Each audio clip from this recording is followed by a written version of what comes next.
Kidlat News Updates. Sa ating mga balita, extradition request laban kay dating Representative Arnolfo Teves Jr. inaprubahan ng Timor-Leste Court. 47 mga pogo patuloy ang operasyon sa Pilipinas ayon sa DILG. Pinal na bersyon ng 2025 budget matatapos na sa susunod na linggo. Ako po si Cesar Soriano, kasama ang buong puwersa ng Kidlat News Channel para ihatid ang mga nangunang balita sa buong kapuluan ngayon. Inaprubahan ng Timor-Leste Court ang ikalawang extradition request laban kay dating Representative Arnolfo Teves Jr. Ito ang pagkukumpirma ng Department of Justice o DOJ. Matatandaan na una nang pinagbigyan ng Timor-Leste ang kahilingan sa extradition ng bansa para kay Teves noong Hunyo. Gayunpaman, tinutulan ng kampo ni Teves Jr. ang desisyon batay sa ruling on procedural grounds. Nag-udyok ito sa korte ng Timor-Leste na humingi ng karagdagang ebidensya sa kaso. Itinuturing naman ni Justice Secretary Jesus Crispin Remulla na isang tagumpay para sa sambayan ng Pilipino ang development na ito. Sa isang pahayag, nagpasalamat ang DOJ sa judicial systems ng Timor-Leste Court.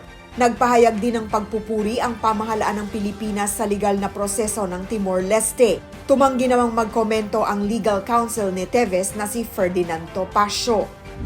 47 Philippine Offshore Gaming Operators o POGO ang nagpapatuloy pa rin ang operasyon sa bansa saad ni Department of the Interior and Local Government o DILG Secretary John Vic Remulla. Pangako naman ni Remulla, sisimulan ng DILG ang pagbisita sa mga natitirang aktibong POGO firms sa December 15 upang matukoy kung talagang ititigil na nila ang kanilang mga operasyon. Susuriin din umano ng DILG ang mga visa ng mga dayuhang manggagawa at titiyaking aalis sila ng bansa sa oras na magsara ang mga POGO.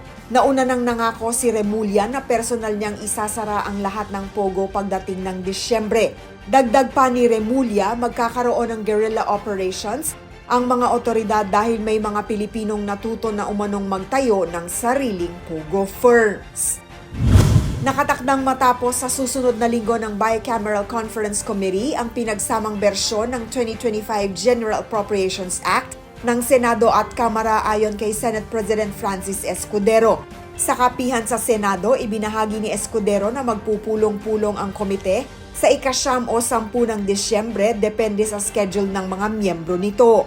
Pero hopefully by next week magkakaroon ng isang Bicameral Conference Committee meeting para mag-discuss, approve ng mga pinopropose ng House and Senate staff kaugnay ng reconciliation ng budget. Sinabi pa ni Escudero na may natitira pang 6 na araw sa congressional calendar para sa buwan ng Disyembre.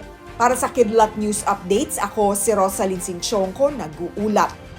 At inyo pong natunghayan ang mga headlines sa mga nakalipas na oras. Manatiling nakatutok para sa mga susunod na updates at breaking news. Ako po si Cesar Soriano, kasama nyo sa bawat pagputok ng balita.